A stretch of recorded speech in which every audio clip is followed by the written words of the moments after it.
Rudy. Yeah. I hear that I hear Isaac kisses chickens. Wow. I hear he kisses chickens all the time.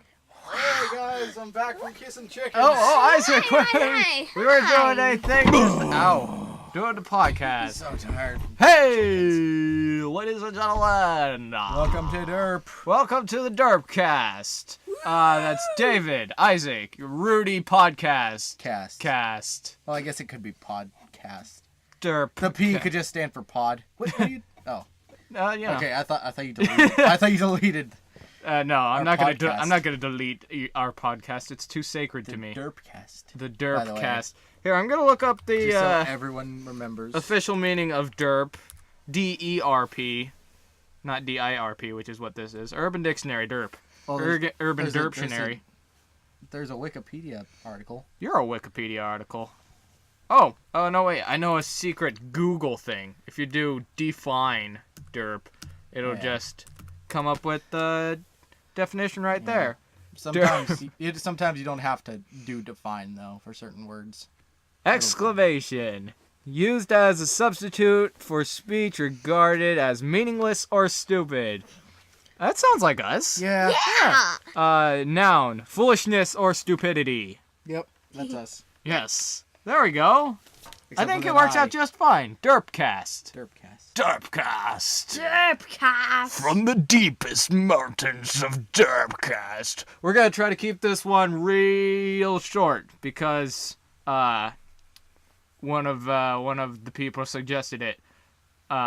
See if we can condense everything we said. Well, he said he wanted it short enough that he could think on what we've said, which really does not make sense at all. Yeah. We're not trying to make you guys think.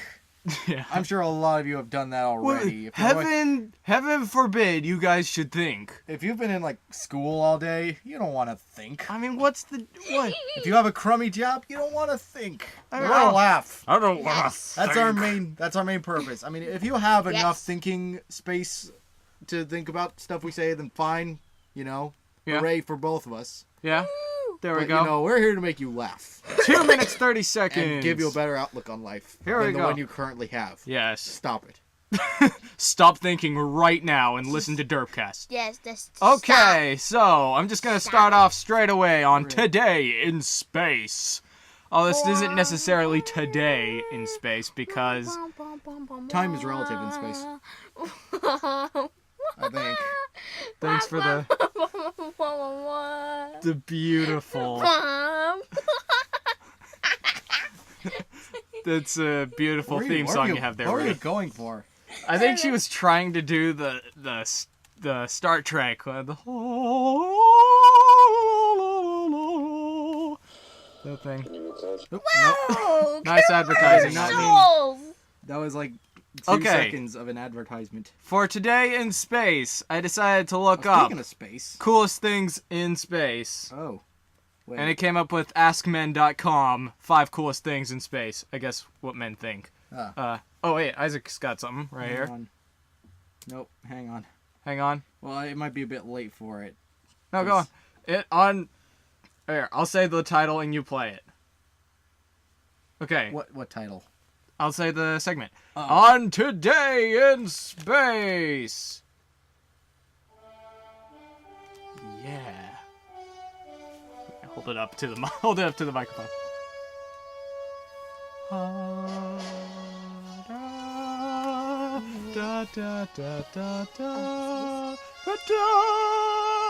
Good. Okay.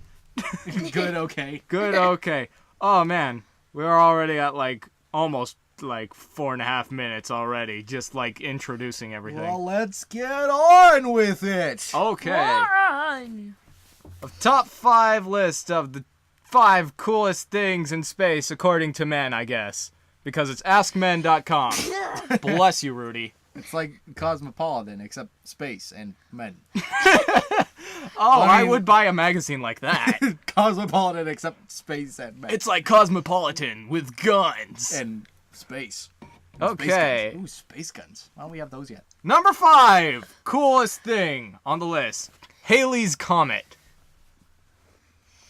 What do you know about it, Isaac? It comes around every now and again to drop by and pay a visit. Yeah.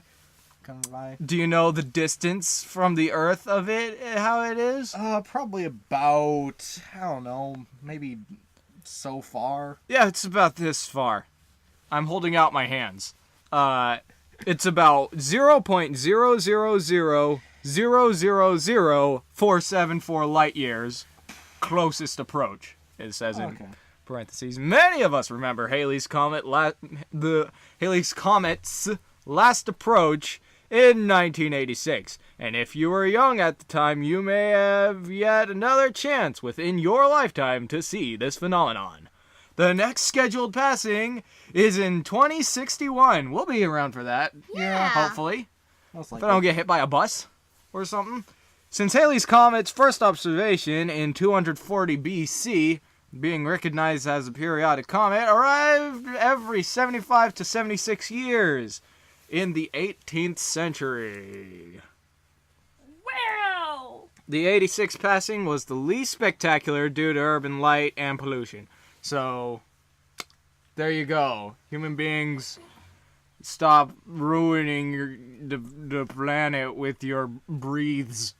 Yeah. I'm major activist. Down with humans, up with free-range comets. Meat is fur, and fur is murder. And Soylent Green is people. And Soylent Green is people. I'm pro Soylent Green. Down with caged cows. Sorry, I might be a little sick. You might be a little sick. I might be a little sick. Coming down with a cold. Probably. Well, Maybe. it's cold in space, which is also where the Helix Nebula is. Which is number 4. What's the distance from the Earth, Isaac? What do you think? What? Wrong! It's 700 light years from the Earth. Oh. As the closest bright planetary nebulae to Earth, the Helix Nebula provides plenty of great photo ops from the Hubble telescope and other ground-based telescopes. The Helix Nebula, part of the Aquarius constellation, was first discovered around 1824 by Carl Ludwig Harding. Hardinger. Ludwig Harding. Okay. But it wasn't until 2003 when this phenomenon received its Eye of God nickname. That's when I was born. Yeah, 2003. The year Rudy was born. She's not a 90s kid. Haha. Loser. If this were truly the Eye of God, its proximity must make total sense, since there aren't many parents who wouldn't want to keep close tabs on their depraved children. What? If this were truly the Eye of God, its proximity to us makes total sense, since there are... Oh, okay, since it's kind of close, I guess. And we should probably go on before we run out of time. Go on. I think you're saying too many words. Yeah, I'm talking too many words out of my speak mouth, which is my only mouth. The Eagle Nebula is number 3 on the coolest things in space list. 7,000 light years from Earth. It's that nebula that has like the column type formations. You might know what it is. We'll put some pictures in there. I might remember them from such...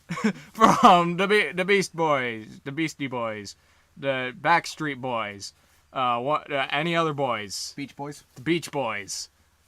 Yeah. Why didn't they call themselves the Beach Buoys?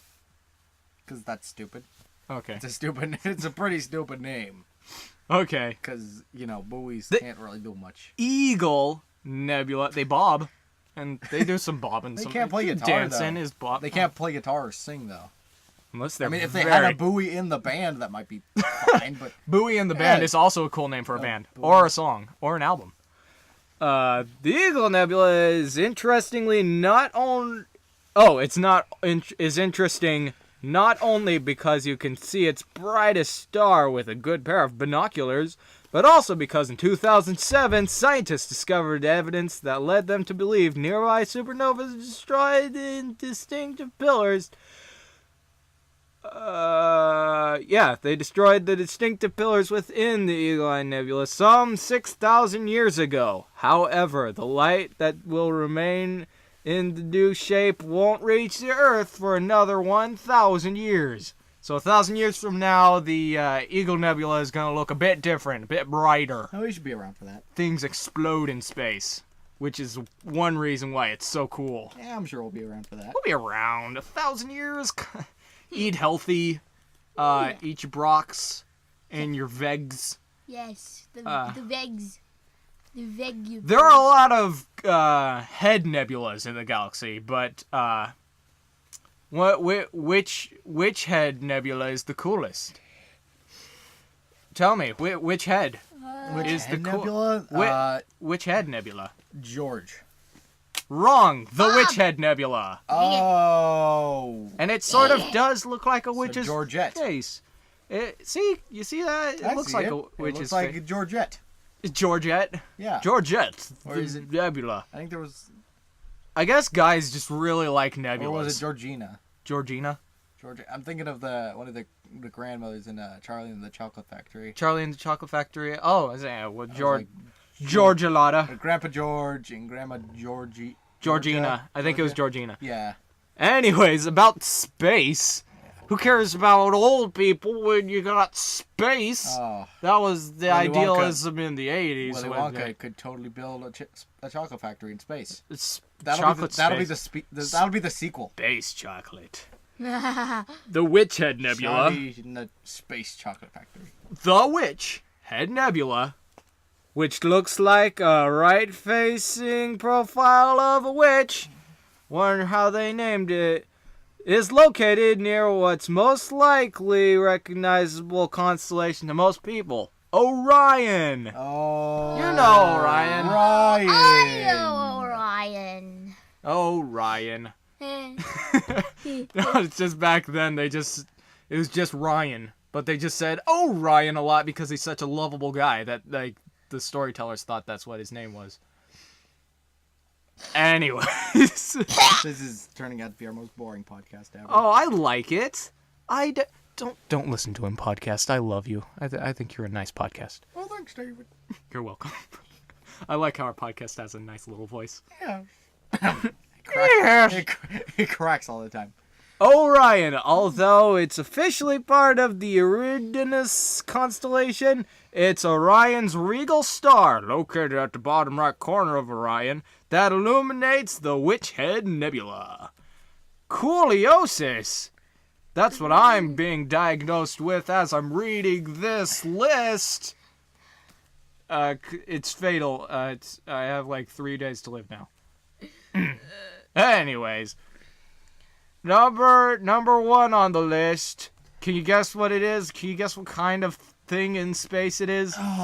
Is it? It's a thing guys the love. sun? Nebulas! Horsehead Nebula. Wow! Which is also mentioned in a My Little Pony episode. I still think the sun is cool. I still think Celestia's Ironically. cool. Celestia's best princess. Anyways, another space phenomenon found in the Orion constellation. Orion. Orion. To the right of the leftmost star in Orion's belt. Just go forward, turn left at the rightmost star.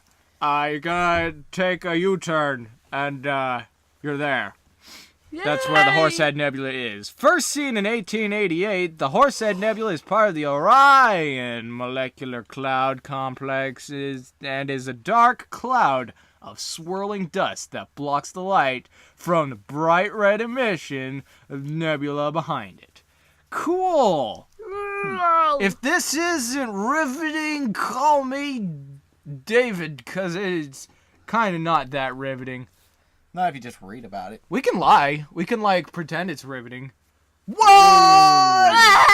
Oh my god! That's so riveting. My eyeballs are just drinking this up! My eyeballs are melting. I'm doing most of the talking in this podcast, but I don't mind. If it's gonna take this long to do Today in Space. Yeah. Oh no. We're gonna shorten Today in Space. Almost 15 minutes. We'll lengthen it to 20 minutes because I wanted to talk about a little thing. I think they're doing a Popeye movie. Which company? Sony. Sony? Okay, Sony is doing a Popeye movie. Okay, I think. Wait, they did Cloudy with a Chance of Meatballs, right? Yeah, they did. Okay, yeah, that's what I thought. The style, the animation style is the same. Is uncanny. I am a huge fan of Popeye. Back in the day, you're not an original fan though. Yeah, like all the people who were around when Popeye first came around. I was a Popeye fan when Popeye was cool, before he was cool, blah, blah, blah, whatever. Popeye was cool when he first came out. So. Popeye was always cool. Popeye was always cool. But, yeah, back in the day, like, the sense of humor was, like, a lot different than it is today. Yep. A lot of kids today probably won't find the cartoons very, very funny at all, actually. I will! It's yeah, but I still laugh out loud at some of the movements and the clever sayings and stuff, and the whole sailorman kind of deal. He is absolutely my favorite cartoon character. He promotes good eating, good health, and he promotes beating up bad guys. He promotes eating spinach in order to beat up bad guys. Yeah, and saving a damsel in distress, olive oil, and Sony is, I hope, I'm still waiting, carrying on through doing a movie with it. I'm still waiting for an opportunity to do that, to eat some spinach and then pop, and then your arms just like just like pop out of their sockets. I keep carrying a can of spinach everywhere I go in case I encounter a bad guy. Harassing a young maiden. I hear Batman eats spinach secretly, so that was his training with Ra's al Ghul. He keeps a can on his utility Ra's belt. al Ghul is all like, "We did to get a can of spinach, the blue flower from the top of the mountain. Don't forget the can of spinach." And yeah, that's the secret training. He ate the spinach and he became Batman. So eat your spinach, kids. There's an animation test clip. Yeah, there's a test clip. I'll put that in the description, too. And the animation is very much like in Cloudy with a Chance of Meatballs, both movies. And, the old animation actually translates very well into it. Yeah, it's very cartoony. Like, Frozen is a 3D animated movie. Right, guys? Yeah, well, it's more realistic than Popeye, though. Yeah, I know. That's the thing. It's, you can't, like, take Elsa and, like, give her spinach and make her arms just like floop right out. You can't make her all floppy. You can't make her floppy doing the flips, doing the kind of goofy things. Yep. Because it wouldn't fit into the movie or anything. Well, I mean, it wouldn't fit with the animation. Okay, well, what's the point of bringing that up? Because I've just like noticed the very different like styles of animation in there. It's like two categories now that I know of. Is the very cartoony, loopy, goofy. Cloudy with a Chance of Meatball style, and Popeye as well. It goes really well with the whole Popeye thing, though. It goes dandily with him. So, yeah. There we go. And that's my bit of news that I thought was very exciting. Yeah, I think I saw that they're actually making a 3D animated Charlie Brown movie. I'm not sure that'll go over quite as well. I'll give it a chance. I probably won't. Oh, they're doing a 3D SpongeBob movie, I think. What? Yeah. Oh, yeah. Well, they're just throwing 3D everywhere. Wait, Hi guys, I'm back from space. Hey, Rudy, did you see the Horsehead Nebula? Did you ride the Horsehead Nebula? Yeah. Was there like an Italian guy in like a space bed and there's a Horsehead Nebula in his bed and it's like, because the space mafia had to send him a message? I don't think she'd get that. What? Yeah, you're probably right. She hasn't seen The Godfather. You probably shouldn't see it. Well, maybe you should. You know. Yeah, SpongeBob movie. Sponge out of water. Let me see this. Yeah, look at that. I think, yeah, it's definitely the goofy kind of style of animation. I hope it's as good as the first one. The first SpongeBob movie was pretty funny. I must admit. That was like the end of SpongeBob being like legitimately like cleverly written. I think. That's what I think. That's just my humble opinion. So, yeah. SpongeBob movie, Popeye movie, Horsehead Nebula, Space Mafia. shorter podcast, I hope. 19 and 20 minutes. Okay, this is the end of the podcast. Yeah. We'll figure out a way to make it more interesting next time, because we went over time and we just planned a few tiny things and I talked too much. Yep. I just keep talking and talking over. This is the end of the podcast. We hope you enjoyed it, and hopefully they would stop talking. We'll do better next time. Bye-bye! Stop talking!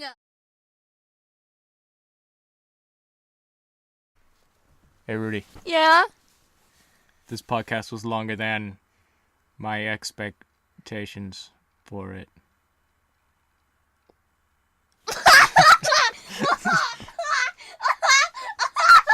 That's funny.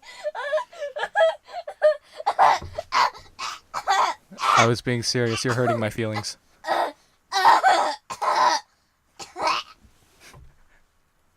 It's longer than my love for croissants.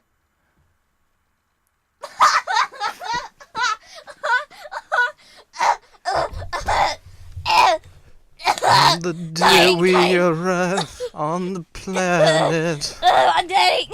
I'm dying. and blinking, step into the sun.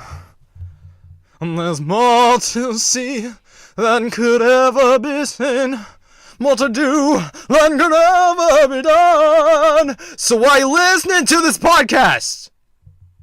It's the eye of the tiger.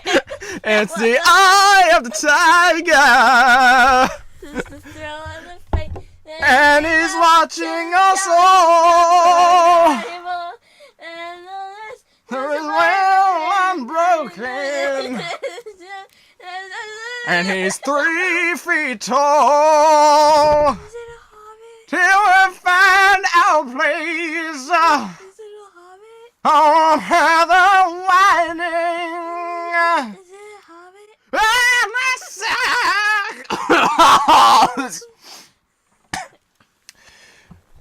The circle of life.